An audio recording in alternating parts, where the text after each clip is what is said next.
UA pelaku penusukan terhadap korban inisial MLT resmi ditetapkan menjadi tersangka oleh pihak kepolisian Satreskrim Polres Metro Jakarta Barat.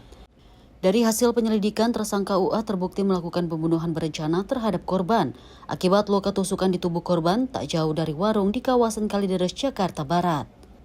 Antara korban dan tersangka diketahui berprofesi sebagai pekerja serabutan yang bekerja di tempat yang sama, di mana keduanya saling kenal dan merupakan saudara jauh.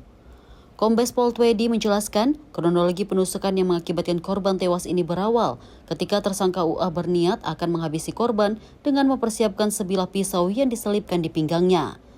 Tersangka kemudian mengajak korban untuk bertemu di warung makan di Jalan Barokah, Kalideres, Jakarta Barat, usai pulang kerja mencabut rumput. Seusai makan di lokasi, korban bersama pelaku kemudian berjalan pergi. Tak jauh dari warung tersebut di lokasi yang sepi, tersangka kemudian melampiaskan niat jahatnya untuk menghabisi korban dengan sebilah pisau yang telah ia persiapkan sebelumnya. Meski telah ditusuk, korban tak tinggal diam dan berusaha melawan sampai akhirnya korban terkapar bersimbah darah akibat mengalami 2 luka tusukan di tubuhnya. Lebih lanjut, Twedi menambahkan motif tersangka menghabisi korban lantaran sakit hati karena korban melakukan perselingkuhan terhadap istrinya yang tak lain merupakan saudara sepupu tersangka. Pada saat ketemu itu, pelaku sudah membawa sebilah pisau yang sudah dipersiapkan dahulu sebelum berangkat bertemu dengan korban. Kemudian mengajak makan di warung nasi dekat di Gang Barokah, tempat kejadian perkara. Selesai makan juga mereka masih merokok bersama, ngobrol-ngobrol. Kemudian berjalanlah mereka berdua di Gang Barokah itu. Kemudian pada saat berjalan di Gang Barokah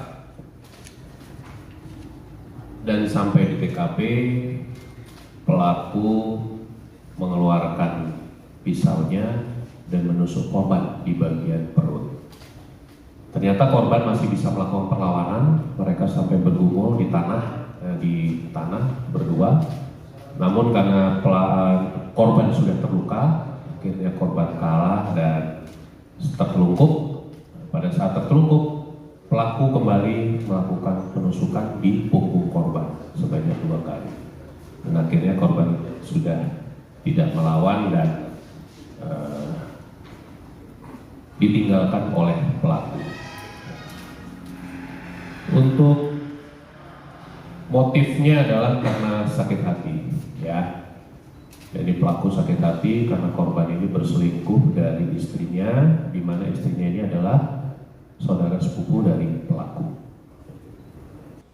Dari kasus ini, polisi menyita barang bukti diantaranya sebilah pisau yang digunakan tersangka saat menghabisi nyawa korban serta pakaian korban. Atas perbuatannya, tersangka dijebloskan ke jeruji besi Polres Metro Jakarta Barat dengan sangkaan pasal 340 KUHP tentang pembunuhan berencana dengan ancaman maksimal pidana yakni hukuman mati.